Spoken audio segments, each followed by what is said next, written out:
आज हम डिस्कस करेंगे कि जो जावेद भट्ट कत्ल केस है, इसमें नाम लिया गया है आरिफ का।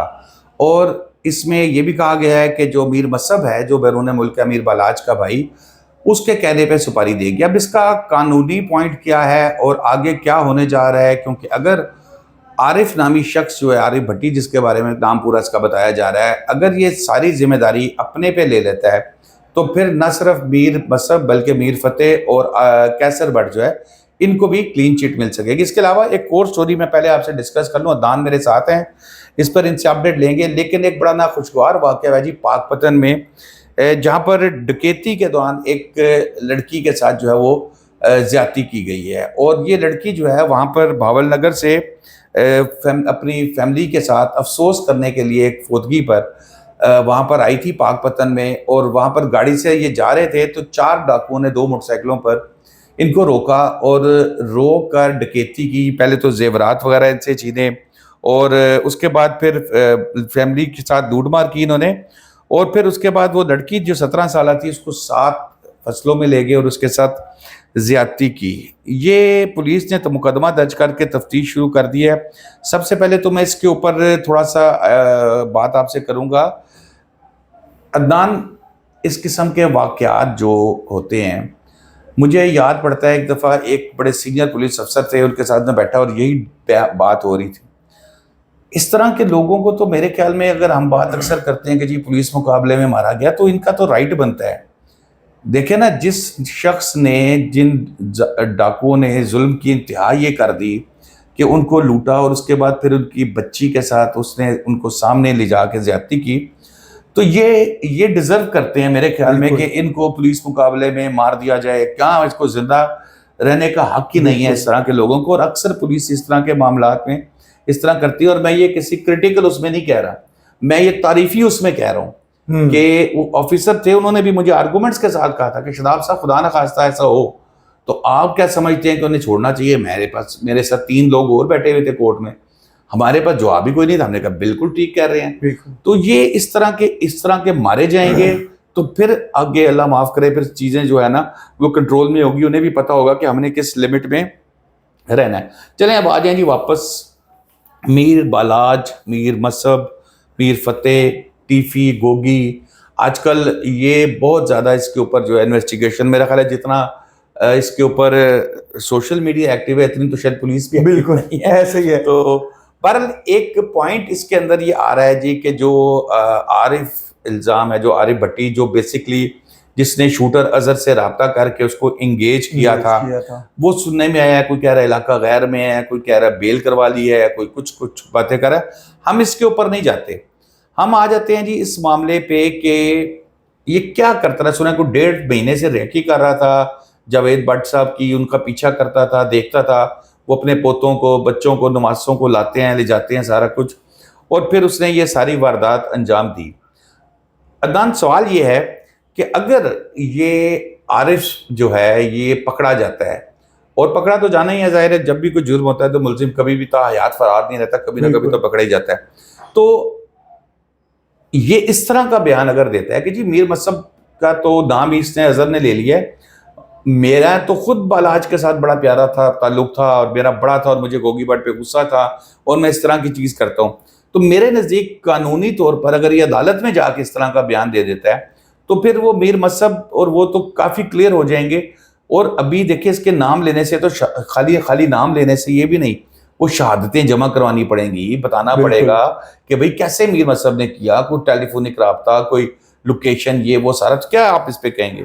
पुलिस इस पर काफी तेजी से काम कर रही है। अजहर इलियास को तो गिरफ्तार कर लिया, जिनके बारे में ये कहा जा रहा है कि ये वही शूटर्स हैं जो वहां पर जावेद भट्ट को जब नहर पे कत्ल किया गया तो इन शूटर्स ने ही कत्ल किया। और इन्होंने इतराफी बयान भी पुलिस को दे दिया, और जिसमें उन्होंने अमीर मसब का नाम लिया है, लेकिन थ्रू आरिफ, कि आरिफ ने इंगेज किया था और आरिफ ने कुछ 5-5 लाख एडवांस और एक 5-5 मरले के घर के जरिए जो है वो डील करवाई। अच्छा, ये सारी बातें तो हो गई। अभी तक आरिफ पुलिस की हिरासत में नहीं आया, ना पुलिस की गिरफ्त में आ सका है।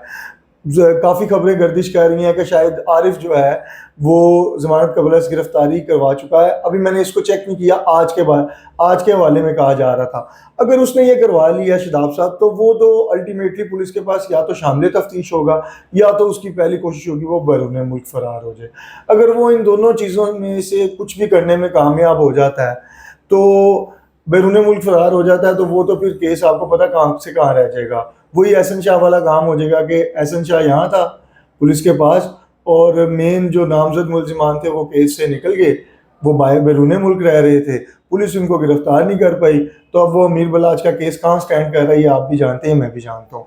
लेकिन अब इस केस की अगर बात की जाए, तो अगर इसमें से आरिफ अब गायब हो गया, तो फिर ये केस भी शायद उधर का उधर ही लटका रहेगा। लेकिन आरिफ के बारे में ये कहा जा रहा है कि शायद उसने जमानत कबल से गिरफ्तारी करवा ली, और शायद वो पुलिस के पास खुद पेश होने वाला है। और अगर वो पुलिस के पास पेश होकर शामिल तफ्तीश हो जाता है, तो ये देखना बाकी है कि वो पुलिस के पास जाकर अपना बयान क्या देता है। आपके वाली बात वो भी काफ़ी वैलिड है, और ये अभी तक सोशल मीडिया पर अभी तक किसी ने इस हवाले से बात नहीं की, तो शायद इसके बाद इसके हवाले से बात भी शुरू हो जाए सोशल मीडिया पे, कि आरिफ अगर शामिल तफ्तीश होकर क्लेम कर दे और ब्लेम अपने आप को ही दे दे कि मेरा अमीर बलाच के साथ काफ़ी अच्छा ताल्लुक था, हमारे अच्छे मरासिम थे, और मैंने उसकी फ्रस्ट्रेशन में ये सारा कुछ मैंने किया, ये मैंने एंगेज करा है। मुल्जिम के बयान की कोई हैसियत नहीं है। बिल्कुल।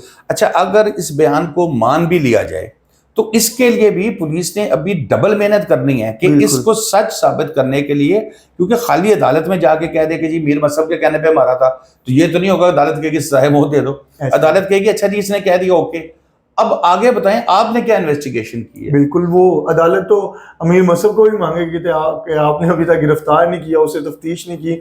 आपको पता है अब, क्योंकि ये एफआईआर तो नामजद है जिसमें अमीर फतेह और कैसर बट का नाम है। अगर अमीर मौसम का नाम जो अब कहा जा रहा है अगर डाला जाता है, तो वो मेरे ख्याल से 109 के बयान में डाला जाएगा। वो इन्हीं के बयानात की रोशनी में, ये दो शूटर्स और आरिफ अगर गिरफ्तार होता है तो उसके बयान की रोशनी में।